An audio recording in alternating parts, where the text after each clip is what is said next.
I didn't make a sound when I stepped off the train. The platform at Union Station was nearly empty at 11:47 on a Tuesday night. Just a few tired commuters wheeling luggage past the marble pillars. My conference in Vancouver had ended 2 days early. A speaker collapsed from a heart attack during the keynote. The whole event shut down out of respect.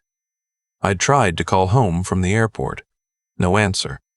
I figured Loretta was asleep. She went to bed early these days. I grabbed my bag from the overhead rack and hailed a cab outside on Front Street. The driver didn't say much. Neither did I. I just watched the city slide past the window, the lights on the Gardiner, the off-ramps leading west toward Mississauga, toward the neighborhood where my wife and I had lived for 31 years. The house with the red maple in the front yard that turned the color of fire every October. My name is Edmund. I'm 64 years old. I spent 37 years working in municipal planning for the city of Toronto, and I retired 2 years ago with a modest pension, a good savings account, and the naive belief that the hardest part of my life was behind me. I was wrong about that last part.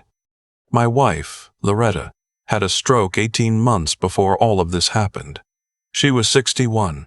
She'd been hanging laundry in the backyard on a Saturday morning, and I found her on the grass 20 minutes later, one side of her face slack, her right hand unable to grip mine. The paramedics came. The hospital came. The months of rehabilitation came. She recovered enough to speak clearly, to eat on her own, to recognize faces. But she couldn't walk unassisted. Her right side remained weak. She needed help bathing, dressing, getting in and out of bed. Full-time care. I looked into facilities. The wait lists in Ontario were brutal, 18 months, sometimes 2 years for a decent long-term care bed. The private options were astronomical. So I hired a PSW through an agency, a woman named Carla who came mornings, and in the evenings I was home myself. It worked, mostly. But then my daughter-in-law offered something different. Her name is Judith. She's a registered nurse, has been for 12 years. She and my son Anthony had been married for 6 years. They lived 20 minutes away in Etobicoke. When Judith proposed taking over Loretta's care herself, she framed it as a family decision. She said she didn't want strangers in the house with my wife. She said she knew how to manage post-stroke patients. She said she wanted to be there for us. I was grateful. I told her so. I paid her $6,000 a month, below what the agency charged for overnight coverage, but Judith said it was enough. That family didn't need to profit. I canceled Carla's contract at the end of the month, and Judith moved into a rhythm of coming every morning and most afternoons. Anthony checked in on weekends. I was home every evening. It seemed, on the surface, like it was working. The conference in Vancouver was the first time I'd been away overnight in over a year. 4 nights. I almost didn't go. Loretta squeezed my hand and told me to stop hovering. She said she'd be fine. Judith stood in the doorway and nodded. I've got her, Edmund. Go. So I went. The taxi pulled into my driveway at 10 past midnight. The house was dark except for the porch light, which I always left on when I traveled. I unlocked the front door quietly, not wanting to wake anyone. Judith had a key and sometimes stayed late when I was out of town. I assumed she'd gone home for the night. The house smelled wrong. I don't know how else to describe it. Not dirty exactly, just stale, closed, like the windows hadn't been opened in days.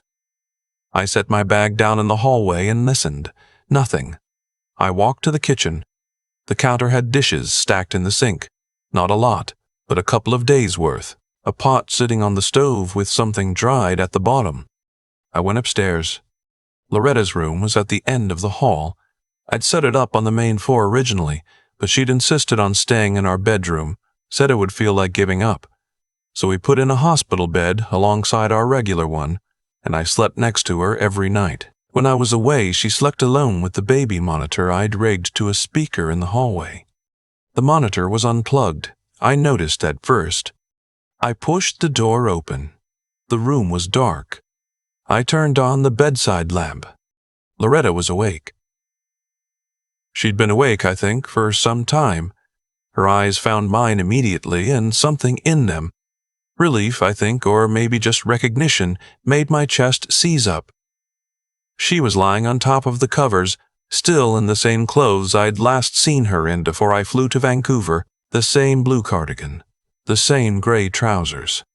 I looked at the nightstand. The water jug I always kept there was empty. The glass beside it had a ring of dried water at the bottom. I picked it up. It was bone dry. Loretta. My voice came out strange, quiet and strange.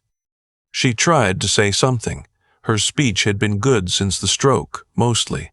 Clear sentences, a bit slower than before, but coherent. What came out now was hoarse, barely above a whisper. "Thirsty," she said. I went to the bathroom and filled the glass and brought it back and held it to her lips. And she drank the whole thing in one long pull, and I filled it again, and she drank half of that too. Her lips were cracked. When I touched her forehead, it was warm, not fever warm, but the kind of warm that comes from lying still for too long without circulation. "How long?" I asked. She looked at me.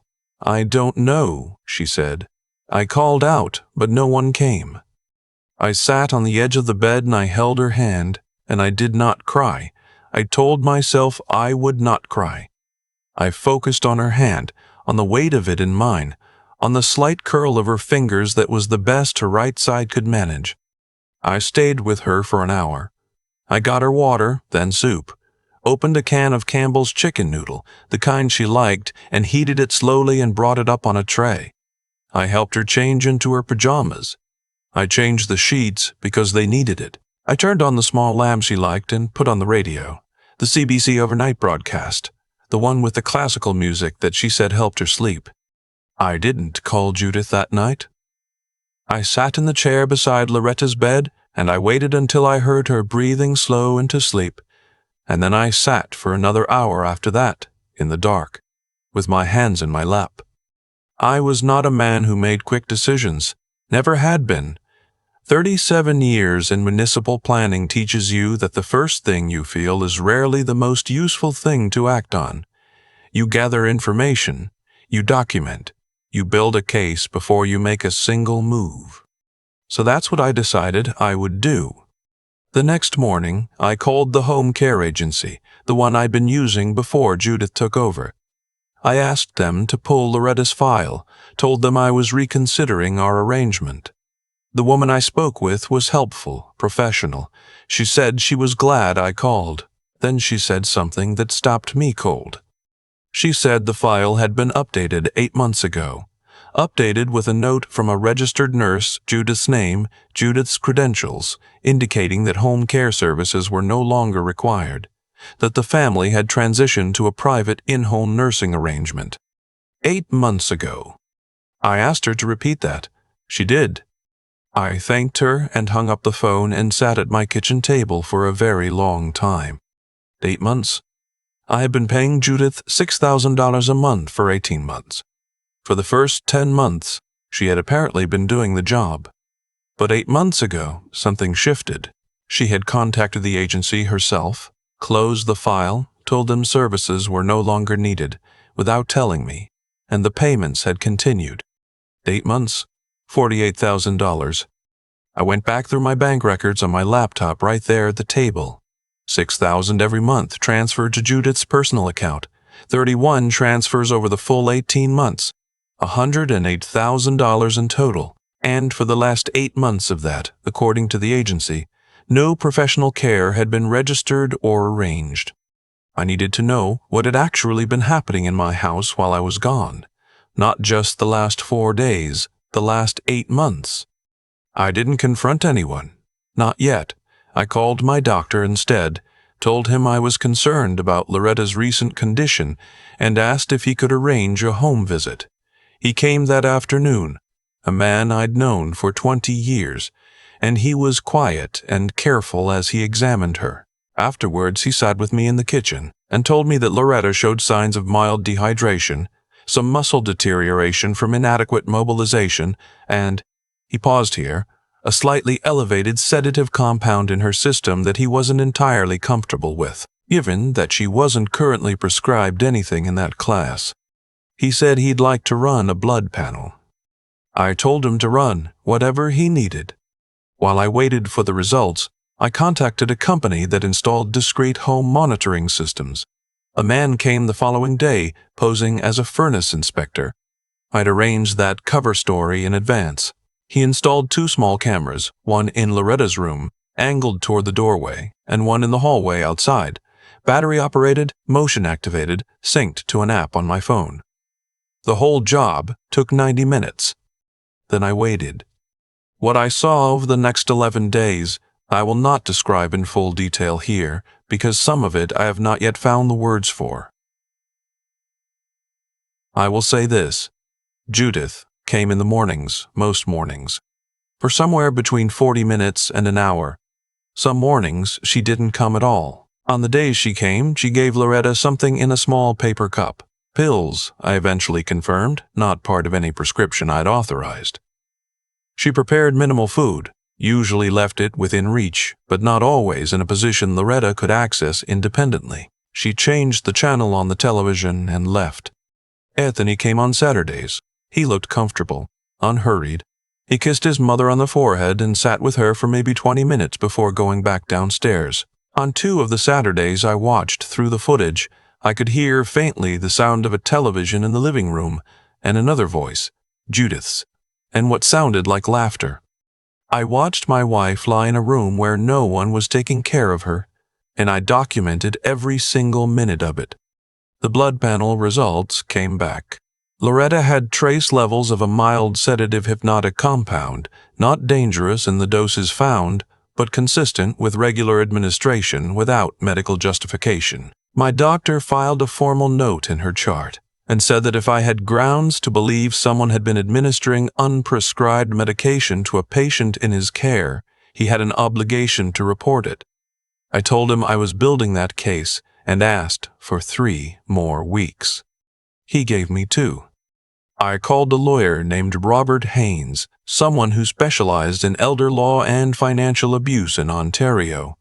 I brought him everything, the bank transfers, the agency closure notice, the camera footage, the blood results, the documentation of Loretta's condition on the night I came home. He went through it methodically, the way a man who has seen this before goes through evidence. When he was finished, he looked up and said, "Edmund, what you have here is a criminal matter, not a civil one." He helped me file a report with the OPP's Elder Abuse Unit. He also connected me with the College of Nurses of Ontario because what Judith had allegedly done, administering an unregistered medication to a patient and falsifying care documentation, fell squarely under professional misconduct. I went about my days. I came home every evening. I heated soup and changed sheets, and sat beside Loretta's bed and read to her from the paperback mysteries she liked. She asked me once, about 10 days in, why I seemed so calm. She knew me, 38 years. "Because I have a plan," I told her. She looked at me for a moment. Then she squeezed my hand with her left hand, the strong one. The opportunity came 3 weeks later. Anthony called to say he and Judith were planning a small dinner at their place in Etobicoke, just a family thing, a belated celebration for their 6th wedding anniversary. He asked if I could come, said they'd ordered from a catering company, said it would be nice to have an evening together.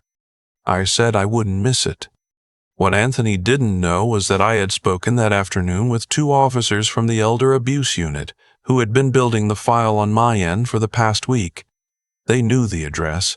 They knew the timeline. I had handed them the footage, the bank records, the medical documentation, all of it organized in a folder that Robert had helped me prepare. The officers told me they intended to execute the arrest that evening. They asked me if I planned to attend the dinner. I said I did. "You don't have to be there," one of them said. "I know," I said. "I want to be." I drove to Etobicoke at 6:30. I brought a bottle of wine, a Niagara Peninsula Riesling, Loretta's favorite, which felt like the right thing to carry into that house. Anthony opened the door, looking pleased. Judith was in the kitchen. The table was set nicely. There were candles. We sat down. We ate. Judith talked about a renovation they were considering for the second bathroom. Anthony talked about a promotion he was hoping for at work. I listened. I said the appropriate things. I poured wine. At 7:45, the doorbell rang. Anthony frowned slightly and pushed back his chair. I watched him walk to the door. I heard him open it. I heard the specific, formal tone that police officers use when they identify themselves. I heard Judith's chair scrape back in the kitchen. I sat at the table and did not move. The rest was not dramatic, not in the way television makes it look. There was no shouting. Anthony went very quiet, the kind of quiet that a person goes into when the full weight of something lands on them all at once. Judith said, once, "This is a misunderstanding," and then said nothing else. The officers were professional and calm and thorough. When one of them came to let me know they were finished and I could leave, he said, "We'll be in touch, Mr. Caldwell." I nodded. I picked up the bottle of Riesling, still 2/3 full, and I carried it back out to my car. The drive home on the 427 was 40 minutes. I kept the radio off. By the time I pulled into my driveway, the red maple in the front yard was just a dark shape against the November sky, all the leaves finally gone. I went upstairs. Loretta was awake, reading. She looked up when I came in, and whatever she saw in my face told her something, because she closed the book and set it on her lap. "Is it done?" she asked. "It's done," I said. She let out a breath that seemed to have been sitting in her chest for a very long time. I sat beside her and we stayed like that for a while, not talking, the CBC playing softly on the radio. There was a Chopin nocturne on. I don't know which one. I've never been good with the names. It was the kind of music that fills a room without crowding it.